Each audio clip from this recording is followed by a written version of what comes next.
Como será a seleção brasileira com Carlo Ancelotti do canal Futebol Máximo? Bora lá! Como seria a seleção brasileira montada por Carlo Ancelotti? O treinador que fez história no Real Madrid pode comandar a seleção. Mas já é oficial, hein? Já é oficial. Carlito, estás acertado com o Brasil. será que ele vai repetir a fórmula que deu certo na Europa ou vai construir um trabalho do zero? Eu fui atrás das pistas, analisei o que ele fez no Real Madrid, o momento atual da seleção e o que eu encontrei muda tudo. O Real Madrid da temporada 2023-2024 foi multicampeão e campeão da Champions, sendo dominante praticamente em todos os contextos do jogo. Era um time que conseguia ser muito efetivo em ataques rápidos, atacando as costas da profundidade, usando muito Vini, Rodrigo, Bellingham pisando por ali.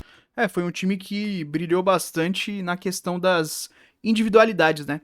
Normalmente o Ancelotti ele consegue tirar os melhores de cada jogador, né? Foi assim do Vini, do Rodrigo. Mas um time que também conseguia controlar o jogo contra adversários que baixavam mais o bloco. Circulava de um lado pro outro e tinha uma peça-chave que não é...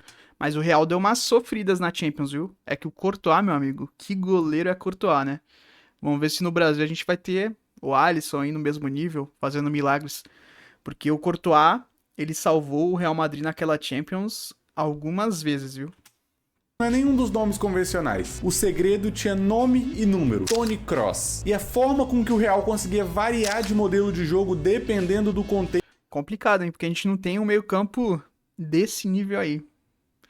A gente tem o Casemiro, que talvez até esteja voltando, né? Com essa vinda do Ancelotti. Mas o Casemiro é uma característica totalmente diferente do Kroos, né? É um baita volante, mas é diferente. Agora aqui na seleção, um jogador com características parecidas com o Kroos. Vamos ver se o que ele vai falar aqui. E conseguir ser um time dominante independente do cenário passa muito pelo alemão. Aqui a gente tem um contexto muito claro do Real Madrid contra o Bayern de Munique, um jogo decisivo de Champions League que a gente vai ver o Kroos bem na base da jogada para promover um ataque rápido, sem tanta ocupação do campo de ataque, sem tanta circulação, mas o Kroos aqui como um primeiro volante se reinventando na carreira para ser fundamental para decidir esse jogo. Percebam a forma como ele sinaliza, e esse gol ficou muito marcado nessa partida, como ele sinaliza para o Vini Júnior atacar a profundidade, e é exatamente o que vai acontecer. O alemão tem não só essa genialidade para encontrar os espaços, mas também para organizar o time a partir da base. O Vini atrai, tira o zagueiro e o Kroos vai encontrar uma bola na... Essa dupla aí era muito boa, porque o Kroos tem um passe longo excelente e o Vini é muito rápido, né, inteligente, sabe explorar bem os espaços. Quem vai ser o nosso Kroos? Fica a pergunta aí. Medida para o brasileiro marcar um gol e ajudar a definir a partida que depois resultaria na classificação. Aqui a gente já vai ver o Kroos num outro contexto, não tanto de ataques rápidos, mas aqui contra o Alavés, por exemplo, ocupando o campo de ataque. Momento que o Real Madrid está num momento de ataque posicional, momento de organização ofensiva com um ataque mais cadenciado. Tentam atacar por um lado, não conseguem, e o Kroos é esse ponto de inflexão. É o cara que vai buscar a bola de um lado para levá-la para o outro, sempre construindo de frente. E aqui com a genialidade mais uma vez lançando na profundidade. Um adversário com as linhas armadas, com pouco espaço, vai encontrar o Bellingham no segundo pau.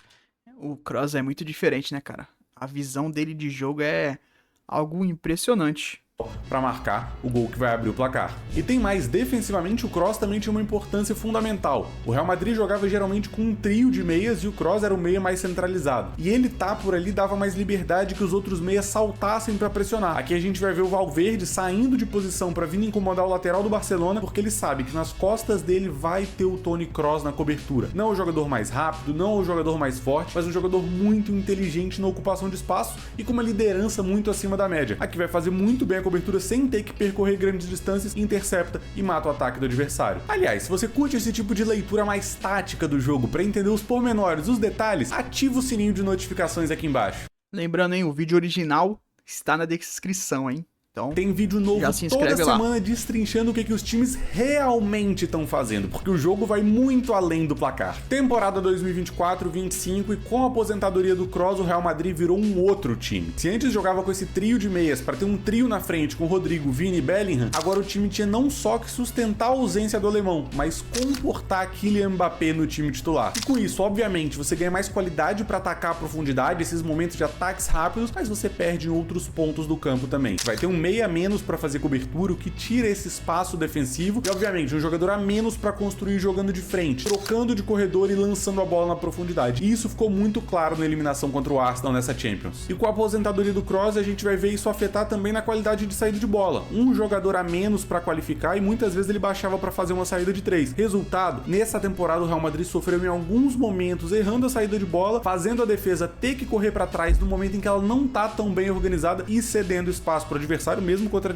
No jogo recente, mesmo contra o Barcelona, o Real Madrid tava errando bastante essa questão de saída de bola e tal. Adversários mais fáceis, como é o caso desse jogo contra o Leganés logo nos primeiros minutos. Na sequência aqui mais um exemplo, agora contra o Rayo Vallecano. Perceba como que o meio de campo tá muito pouco organizado. A saída de bola não tem tantos jogadores para gerar apoio, muito pela falta de característica de alguns atletas. Usa essa bola mais longa no Vini e mais uma vez se corre o risco tendo que fazer a defesa correr para trás e o Rayo Vallecano vai chegar com perigo e quase marcar contra o Real. E o mesmo vale para falta nas coberturas. Nesse momento o Real Madrid passa a jogar com o Vini, com o Rodrigo, com o Bellingham e com o Mbappé, logo você vai ter só 2 meias e um jogador a menos para fazer essa cobertura. Nesse cenário, por exemplo, o Lucas Vazquez tem que sair da lateral para vir ocupar o espaço aqui central que talvez seria ocupado pelo Toni Kroos. E justamente com essa falta de abastecimento de jogadores por dentro, para cobrir tanto o meio ou uma possível bola mais profunda, você força os jogadores a percorrerem distâncias mais longas. Isso não dando certo, abre campo para o adversário. Como a gente vai ver aqui contra o Villarreal, também logo nos primeiros minutos de jogo,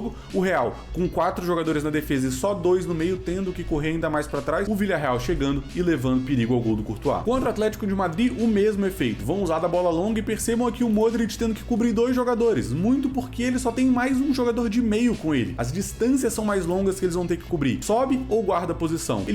Tanto é que nesse ano o Real Madrid sofreu muitos gols, né? Muito mais do que estava acostumado a sofrer. E essa questão do meio-campo influencia bastante mesmo, né? Da ausência do Kroos. E de ter que colocar um atacante, tirar um meia, né? Colocou o Mbappé agora, que é um reforço, mas também acaba trazendo esse desbalanceamento pro time. E além disso, o Ancelotti sofreu muito com desfalques na defesa, né? O que atrapalhou bastante esse desenvolvimento dele no ano, né, no ano de 2025. Ele opta por subir e não vai ter justamente um Toni Kroos que poderia estar gerando essa cobertura, essa segurança para os outros meias subirem. E é justamente ali que o Atlético de Madrid vai recuperar a posse numa briga por segunda bola, vai ter que ver a defesa correr para trás mais uma vez e num jogo determinante, um jogo de Champions, vai acabar sofrendo um gol logo nos primeiros minutos. Ou seja, na prática, você perde um jogador que dava essa contenção e essa organização para colocar um jogador a mais para atacar a profundidade, como é o caso do Mbappé. Mais uma vez, com um jogador a menos no meio, falta repertório. E nessa temporada a gente viu um Real Madrid que praticamente só sabia jogar em ataques rápidos, em contra-ataques, em transições.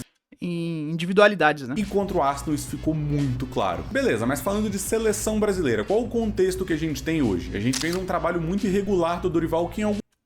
irregular não, um trabalho muito ruim dele e do Diniz, meu amigo. 2 trabalhos péssimos, não deu pra ver um jogo decente dessa seleção, cara, muito, muito ruim. Um trabalho que dependeu muito também de individualidades, né? Seja do Endrick lá nos amistosos, seja do Rafinha em algumas partidas da Copa América, em uma partida teve o Vini Júnior. Então era sempre alguém ali decidindo, o Brasil sem conseguir dominar a maioria dos jogos, sofrendo muito contra equipes, né, que não deveria sofrer, em tese. Em alguns momentos eu vejo que até tentou emular um pouco do que o Ancelotti fazia no Real Madrid. Muito para tentar potencializar Rodrigo e Vini Júnior, 2 dos... mas não conseguiu isso. Isso é uma coisa que a gente espera do Ancelotti. Por mais que nessa temporada ele não tenha conseguido tirar o melhor do Vini e do Rodrigo, eu espero que na seleção ele consiga, né? Principais jogadores da seleção. Defensivamente, a gente viu o Vini muitas vezes mais centralizado, quase como um centroavante, mas isento de funções defensivas para estar pronto para as transições, para atacar por dentro, puxar esses contra-ataques, mas convenhamos que a gente não viu muito resultado nisso. Em organização ofensiva, por fora do bloco, a gente também não viu isso. A gente não tinha esse organizador para fazer a bola chegar com mais qualidade nos pontas, circular mais rápido. O Brasil, por mais que tenha muitas estrelas, parece viver um momento de baixa de confiança, muito por também não ter grandes lideranças fora e dentro de campo. Um cenário muito comum nessa passagem do Dorival pela seleção foi isso daqui. Um Brasil que procurava atrair o adversário para o seu campo na saída de bola, justamente para procurar esses ataques rápidos com Vini, com Rafinha, com Savinho, com Rodrigo, mas nas bolas longas não era muito efetivo e acabava entregando a posse. Nesse jogo contra o Uruguai e na partida contra a Colômbia pela Copa América, para mim isso ficou muito claro. Um Brasil que forçava muitas bolas longas sem efetividade, sem conseguir... Totalmente, velho. Nossa, irritava demais ver partidas do Brasil. E aproveitar criasse espaço nas costas da defesa. Aqui fica bem clara a intenção do Marquinhos de lançar justamente pro Vini e pro Rodrigo mais centralizados atacarem as costas da defesa. E isso passa por uma crise geral, por um Brasil que não só tinha dificuldades de atacar, usava muito esse jogo direto, como também um Brasil que não se organizava bem defensivamente e tem as suas semelhanças com um momento ruim do Real Madrid nessa temporada. Um Brasil que vão ter dois meias que muitas vezes estavam sobrecarregados justamente pelos atacantes estarem muito isentos de funções defensivas. Aqui a gente vai ver o Brasil abrindo mão praticamente de 4 jogadores no momento defensivo. É verdade, ó. 4 jogadores andando em campo na hora do Brasil defender, né? E tendo que afundar toda a defesa, e o espaço vai surgir aonde? Justamente na entrada da área para a Venezuela empatar o jogo contra o Brasil. E como é que pode ser essa seleção do Ancelotti? Eu não acho que... Estou curioso. Eu acho que para esse momento, eu vi até o Casemiro falando, né? O Casemiro da Cazé TV, e eu concordo com ele. Para esse momento pré-Copa, que o Brasil vive um momento conturbado, né? Vários escândalos na CBF envolvendo Edinaldo, teve Diniz, teve Dorival, antes teve Ramon, essa bagunça toda, Ancelotti disse sim, disse não, disse sim, disse não, e agora aparentemente disse sim, porque a CBF anunciou, né? Espero que nas próximas horas não tenham um desdobrar diferente, mas acho que não. Então, é um cara que tem muita experiência, é um treinador extremamente vencedor, se eu não me engano ele ganhou as 5 principais ligas, né, que ele disputou, que é algo extremamente grandioso. É um cara que tem um estilo meio paizão, assim, um cara que sabe lidar com o elenco. E a gente sabe que a questão de seleção não é uma questão muito tática. Então eu não acho o Ancelotti aquele cara brabo da tática, tipo Guardiola, Klopp. Ele é um cara que sabe colocar os jogadores nas posições certas, sabe como conduzir o grupo, e é um treinador extremamente... que tem muita moral, extremamente experiente, e que eu acho que pode dar muito certo para esse pré-Copa do Brasil. Se o Brasil quisesse realmente um projeto, que foi até o que o Casemiro falou, eu acho que aí seria um Klopp, um Guardiola, ou outro treinador, né? Agora, para esse momento que o Brasil tá totalmente conturbado, o Ancelotti, para mim, parece ser realmente o melhor nome, cara. Um cara experiente, beleza, não é brasileiro, mas não tem tanto conhecimento do futebol brasileiro. Mas aqui no Brasil, a gente tem pouquíssimos nomes que realmente merecem ser convocados. Talvez o Estevão, o Pedro, pelas características, o Gerson e o Neymar, né? Se voltar a jogar de uma maneira que a gente espera, e eu tenho muita esperança que o Neymar vai voltar a jogar em alto nível. Obviamente não vai ser aquele Neymar driblador, né, de arrancadas, mas vai ser um Neymar muito mais armador, e eu acredito que o Ancelotti vai utilizá-lo, mas para isso, óbvio, o Neymar tem que estar em forma, né, tem que estar jogando, e ainda tem tempo para a Copa, tem um pouquinho mais de um ano, então acredito que para esse pré-Copa, o Ancelotti foi a melhor escolha.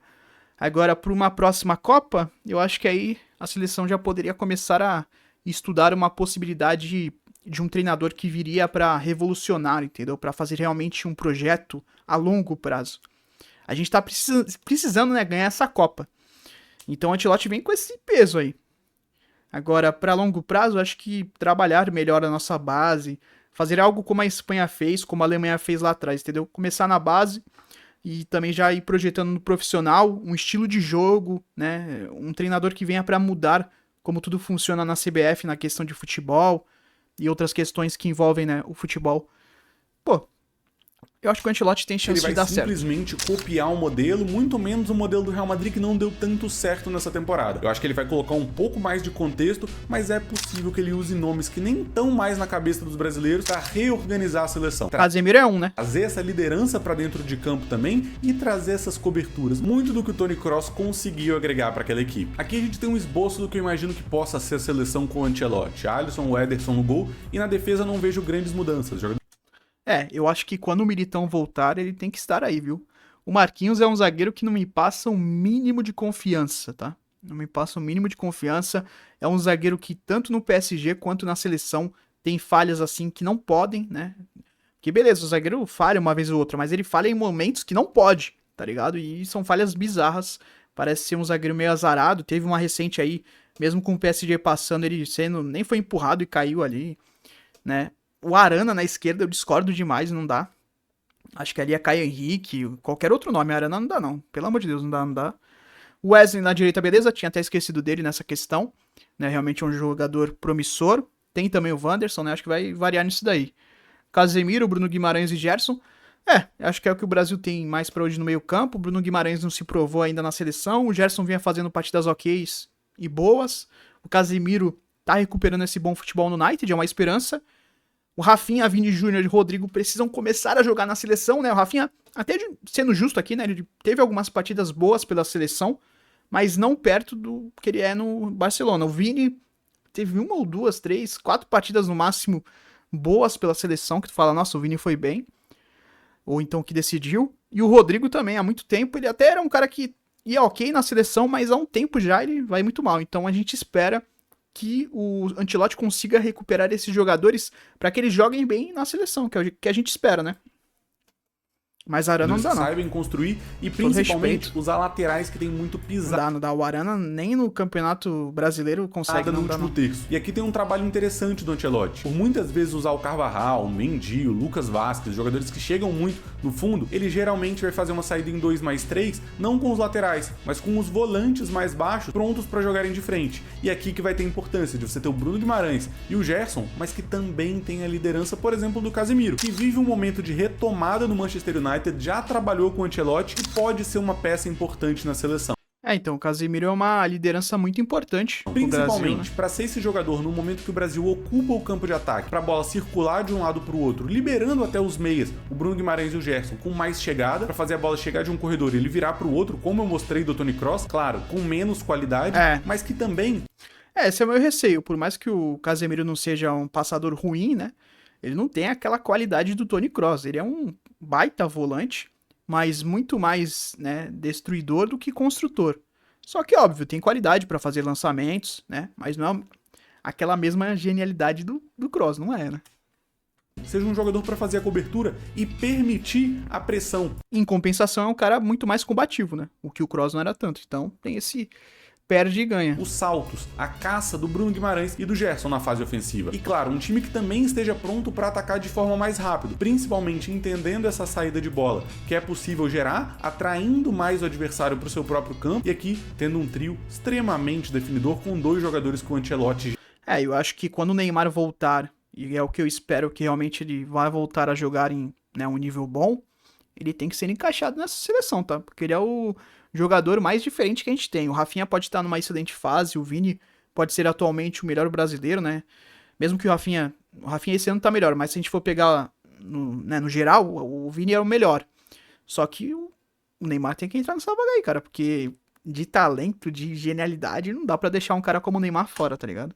Já conhece muito bem. Aliás, se você quiser mergulhar ainda mais fundo nas ideias do Ancelotti e de outros treinadores do futebol europeu, eu quero te fazer um convite. Os membros do canal têm acesso semanal a vídeos exclusivos falando de futebol europeu. Vídeos sobre modelos de jogo, análise de partidas, scout de jogadores e muitas daquelas ideias táticas que você não vê na TV. Vale a pena dar uma olhada. É só clicar no Seja Membro aqui no canal para fazer parte desse nosso clube. Se o Real Madrid perdeu o equilíbrio com a aposentadoria do Kroos, eu vejo que a seleção pode retomar o equilíbrio com a volta do Casemiro. E obviamente vai ter gente aqui falando, o Casemiro tá muito longe do Toni Kroos. E tá mesmo, de fato. Mas a gente vai ter uma liderança a mais e afinal de contas, quantos jogadores da atual geração podem entregar o que o Kroos entregou na história? E mais, quantos jogadores na história podem entregar o que o alemão entregou? Acho que é um primeiro passo importante para a seleção, para se reorganizar, ter mais segurança, ter mais repertório para atacar posicional ou atacar em transição, que o Ancelotti pode retomar no Brasil. E se esse plano funcionar com um meio campo organizado e mais liberdade no último terço, quem sabe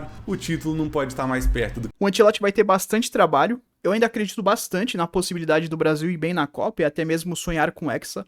Vale lembrar que antes da Copa América, a Argentina vivia um momento horrível. Há muitos, né, há quase mais de 2 décadas sem ganhar um título na seleção profissional. E aí eles vão lá e ganham a Copa América com o Brasil, né, revivendo eles. E aí acontece o que acontece. Mesmo com esse título da Copa América, eles não eram favoritos para a Copa do Mundo. Eles começam mal a Copa do Mundo, inclusive perdendo para a Arábia Saudita, e aos trancos e barrancos vão ganhando moral na Copa, vai se construindo ali uma equipe interessante, e acontece o que acontece, né? E a Argentina é campeã do mundo. Então, eu acho que ainda há tempo para o Brasil evoluir, né? A gente tá a 1 ano da Copa, muita coisa vai acontecer, e é aquilo, cara. Muitas vezes a seleção que chega como favorita não é a campeã. Então, o Brasil precisa se arrumar e eu acho que o Ancelotti pode fazer com que a seleção brasileira volte a ser competitiva, né? Porque com o Tite a gente tinha, sem dúvidas, uma seleção competitiva. Teve todas, né, as pipocadas, vamos dizer assim, nas quartas de final, 2 vezes para seleções, né, que não tem tanto nome na Europa, mas era um time que tinha ali sua constância, né? Era um time que era muito regular, tinha uma boa defesa, que o Brasil não tem nesses últimos anos, né? O Brasil sofrendo muito com essa questão defensiva, então o Ancelotti vai ter muito trabalho nisso, tanto no meio campo defensivo, por isso que eu acho que ele realmente pode trazer o Casemiro, tanto na zaga, né? Na zaga, na lateral, que o Brasil tem muitas dificuldades. Eu discordo ali do Arana, eu acho que o Arana não tem nível para a seleção, né? A não ser que o Ancelotti consiga potencializar, porque existe aquilo, né? O bom treinador, ele potencializa jogadores medianos. Então a gente espera que o Ancelotti, de alguma maneira, consiga... e dá pra extrair muito mais do que essa seleção tava extraindo, pô. Tem Vini, tem Rodrigo, tem Rafinha, que estavam bem. Principalmente o Vini e o Rodrigo, essa temporada, não fizeram uma temporada excelente, mas na época lá que tava jogando, eles estavam bem, né? Agora eles deram uma decaída. Mas na época que o Brasil tava jogando as eliminatórias, Copa América, eles não estavam mal. E o Rafinha também tava bem, tá ligado? No Barcelona. E mesmo assim, não conseguia extrair quase nada, né? O técnico não conseguiu extrair quase nada, o Dorival, o Diniz, e quem seja aí. Então a gente espera que com o Guardiola ele consiga tirar um pouquinho desses jogadores, né? Que eles consigam se desenvolver na seleção, que ele coloque esses jogadores na posição correta para que eles consigam desenvolver. Mas eu acredito que há esperança sim pro Hexa. Eu sei que muita gente fala, não tem como, mas vale lembrar. A Argentina nem era favorita para a Copa América, ganha a Copa América e ali ela revive. E mesmo assim vai para a Copa do Mundo como, né, não era favorita também. E aí ganha a Copa do Mundo aos trancos e barrancos, começando mal. Então muita coisa pode mudar. A Copa do Mundo é um torneio que é extremamente imprevisível e o Brasil conseguindo se ajeitar, né? Eu acredito que o Ancelotti vai conseguir organizar o Brasil de uma forma muito melhor do que está hoje. Então só isso já vai ser um salto gigante. Bom, deixa sua opinião aí nos comentários. Você acha que o Ancelotti na seleção vai dar certo, não vai dar certo? Comenta aí, deixa o like, se inscreve no canal. Até o próximo vídeo. Valeu!